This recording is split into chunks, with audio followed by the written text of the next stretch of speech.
Line of control पर Pakistani drone क्यों आए? पूरे बॉर्डर पे फायरिंग हो रही है अभी।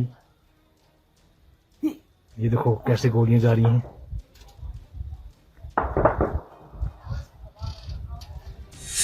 पाकिस्तानी ड्रोन से एनकाउंटर, एलओसी पर ऑपरेशन।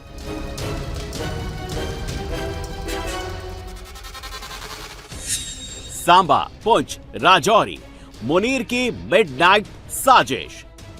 पाकिस्तान या तो सर्विलेंस कर रहा है या कोई ड्रग्स और हथियारों की सप्लाई ड्रॉप कर रहा है। पाकिस्तान ऑपरेशन सिंदूर की मार से आज तक कराह रहा है। इंडियन आर्मी के दिए जख्म अब पूरी तरह से भरे भी नहीं हैं। मुनीर की फौज नई साजिश में लग गई है। पाकिस्तानी फौज ने एक बार फिर भारतीय सीमा में ड्रोन से घुसपैठ की कोशिश की,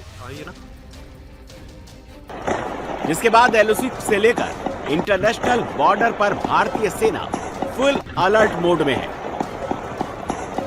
कल शाम जम्मू कश्मीर के सांबा, राजौरी और पुंछ जिले में इंटरनेशनल बॉर्डर और लाइन ऑफ कंट्रोल के पास कई संदिग्ध पाकिस्तानी ड्रोन नजर आए। करीब 5 पाकिस्तानी ड्रोन की मूवमेंट देखी गई। पूरे बॉर्डर पे फायरिंग हो रही है अभी। ये देखो कैसे गोलियां जा रही हैं।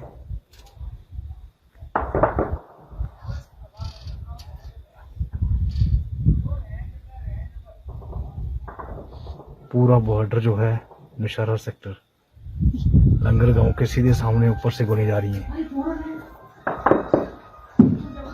लंगर से लेके जंगड़ तक सारा बॉर्डर जो है गोलियां चल रही हैं अभी। छोटा फायर हो रहा है। ये देखो गोलियां कैसे आ रही है, ये देखिए।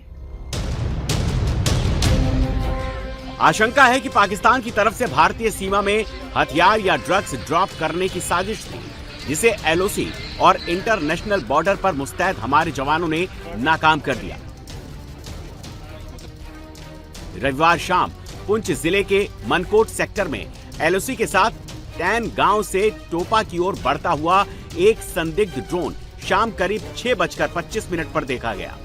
6:35 पर नौशेरा सेक्टर के गनिया कलसियां गांव के इलाके में ड्रोन देखा गया। उसी समय पेरियात इलाके के खब्बर गांव के पास भी एक ड्रोन जैसा फ्लाइंग ऑब्जेक्ट नजर आया। सांबा जिले के रामगढ़ सेक्टर के चक बबराल गांव में भी शाम करीब 7:15 बजे एक ड्रोन कुछ मिनटों तक मंडराता देखा गया। ड्रोन नजर आते ही सेना के जवानों ने मीडियम और लाइट मशीन गन से फायरिंग की। ऑपरेशन सिंदूर के बाद पाकिस्तान ने एक बार फिर से अपनी ड्रोन वाली साजिश को कामयाब करने की कोशिश की है। कल देर शाम से लेकर करीबन 4 से 5 घंटे तक पाकिस्तान ने अपने ड्रोन राजौरी, नौशेरा और सांबा के इलाकों में अलग अलग जगह भेजे। मंशा ये थी कि वो भारतीय सेना और बॉर्डर सिक्योरिटी फोर्स की फॉरवर्ड लोकेशन को मैप कर सकें, लेकिन करारा जवाब भारतीय सेना और बीएसएफ के द्वारा दिया गया। उन पर फायर किया गया। उसके तुरंत बाद ही वो वापस गए। यहां तक की रिपोर्ट इस बात की भी है कि कई सारे ऐसे ड्रोन थे जो कि नीचे गिरे हैं और उनके लिए सर्च ऑपरेशन भी किया जा रहा है। ये मैसेज बिल्कुल क्लियर है कि अगर पाकिस्तान कहीं से भी चाहे घुसपैठ हो या फिर ड्रोन या फिर बैट एक्शन करने की कोशिश करेगा तो उसको करारा जवाब भारतीय सेना के द्वारा दिया जाएगा।